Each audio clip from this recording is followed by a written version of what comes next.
Roth, Castes, Chimps and Rangordnung. Mencius Moldbug. May 10, 2007. Unqualified Reservations. Narrated by Skeptical Waves. Roth, Castes, Chimps and Rangordnung.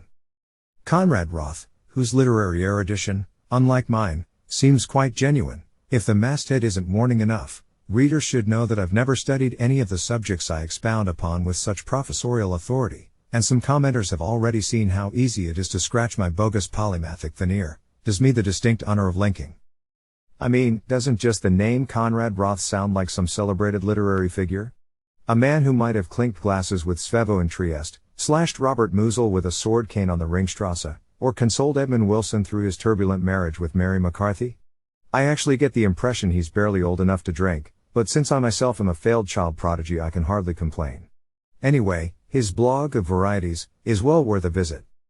Conrad, if I may, is most interested by my failure to follow the convention, accepted by Hindu, Marxist and scholastic alike, of ranking the castes. As if they were perpended to some great chain of being, with innocent, big-eyed apes poised just below the squalid poor, then horses and dogs, those noble beasts, and so on down to amoebas, lawyers and real estate agents. I admit that this is customary and sensible, and I should explain my deviation. I'm one of those who believe human social behavior is not entirely learned. Chimps and other primates exhibit many social patterns that would strike any human as familiar. They form tribes, reciprocate grooming, spring devastating ambushes in routine board meetings, and so on. One of these social patterns is, of course, linear ranking. In a stable chimp society, every chimp knows his or her rank versus every other chimp. This exacts a mighty mental tax on the little chimp brain, but it enables these natural weightlifters to live together without constantly tearing each other's genitals off. If you ever find yourself in a fight with a chimp, I recommend the fetal position. We can think of this Rangordnung as a sort of simian version of formalism. The law of chimp is that the little chimp shall yield unto the big chimp, and all shall get along. When the system fails and ranks are unclear, chaos ensues. And this goes for humans as well, not just individuals, but castes. In chimp terms, the history of the last 200 years is a four-way genital-ripping battle royale for reproductive dominance between the old feudal clerical nobility, the new merchant nobility, various military brotherhoods, and what in old regime France they called the noblesse de la robe, the scholar or Brahmin caste. The losers in this struggle may keep their actual gonads, but they lose their repeaters, i.e., the institutions which install values and beliefs in the young. So, since the Brahmin victories of the 20th century, it's very rare for a young Western man to grow up in anything like an aristocratic or militaristic tradition, or to learn business in the traditional apprenticeship style. Instead, all are thoroughly Brahmanized, and if this doesn't take, they remain Nyakulturni Vaisias, in a word, whatever their tax bracket. People somehow assume that this change is an automatic consequence of modern technology, as though DVD players were somehow incompatible with fancy dress balls, sadistic pseudo-Spartan boot camps, or learning a trade by actually practicing it.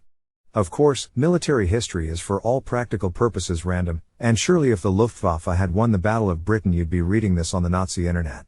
I'd have to use delicate circumlocutions to try to convince my readers that young men and women might spend a little more time studying, and a little less giving each other horrible facial scars with obsolete-edged weapons. In any case, during this modern period, now ending, mainly because the Brahmins have reached the point where they have no real enemies left, and their credibility in conjuring up an optimate menace of colonel blimps, pedophilic cardinals and servant-eating capitalists isn't what it once was, the linear Rangordnung did not apply. Instead there were two or more. I have lumped all the non-Brahmin elites in my optimate caste, simply because otherwise there wouldn't be enough to fill a decent ballroom, castes contending for the big chimp spot. We can see this most clearly when we look at the emotions different castes express toward each other. English, at least, uses very different words for group emotional response depending on the rank relationship of the castes involved. For example, affection, as expressed from higher to lower, becomes caring or concern. So, for example, Brahmins care about the poor, Dalits and Helots. But when this same emotion goes from lower to higher, it becomes loyalty or respect. Not that Dalits have much of either, but I suppose Helots probably do. Historically, the relationship of reciprocal concern and loyalty, normally felt between elites and their subjects, is very common and remarkably stable. Likewise, animosity, when expressed from higher to lower, appears as contempt. Expressed from lower to higher, it comes out as resentment. No one could possibly mistake these emotions for each other. One key lacuna of Brahmin thought is a constant confusion and miscategorization of contempt and resentment. For example, the historical phenomenon that Brahmins call hate is most certainly contempt, for example, the attitude of many whites toward many blacks in the Old South. The attitude of many Brahmins today toward many Vaisyas, for example, San Francisco hipsters versus Peninsula suburbanites, is also contempt. And in both cases, the reciprocal animosity was and is resentment. Yet Brahmins have a hard time engaging with this comparison. And they also have a hard time seeing that the genocidal outcomes of intercaste animosity tend to spring not from contempt, but from resentment. National Socialism, for example, was driven by the animosity of Mittelstand, Vaisya Germans for cosmopolitan Jews, resentment in a nutshell. The massacre of the Tutsis was pure resentment. And yet Brahmins, as they inveigh against hate, and as they root out any traces of optimate or Vaisya contempt with the wikiphobic fury of their Puritan progenitors, seem to put an awful lot of energy into cultivating Dalit resentment. What is so unusual about the Brahmin-optimate conflict is that the emotion is, or at least was, contempt on both sides. Their view of the conflict is perhaps the less recorded, but I'm sure the late High Victorians lampooned by Lytton Strachey felt exactly the same way about him as he felt about them. In other words, they found him pathetic, just as he found them pathetic. In every hominoid species this is a recipe for titanic violence, and so indeed it proved. Ultimately this is a major reason why I don't consider myself a conservative or a member of the right. It is not that I don't agree with many of the thoughts of people like Larry Oster. But my goal is not to crush the Brahmins, not at all. My goal is to try, in my own small way, to remind them that they actually are the ruling caste, that their enemies basically no longer exist, that they can come down from their 20th century insane chimp rage without getting their genitals ripped off and eaten by a lurking band of equally enraged optimates. I regard the strategy of trying to engage Vaisyas, Pat Buchanan's peasants with pitchforks, in democratic politics, as especially counterproductive. What makes a Vaisya is that he or she is a sensible normal person who takes an appropriate and healthy interest in his or her own life. Trying to involve these people in the disaster of democracy, in some sort of attempt to restore a Brahmin-ravaged optimate culture that can no more be restored than Albigensian Provence or Mughal India, and which in any case was no more perfect than either of these wonderful and deceased societies, strikes me as an enormous mistake.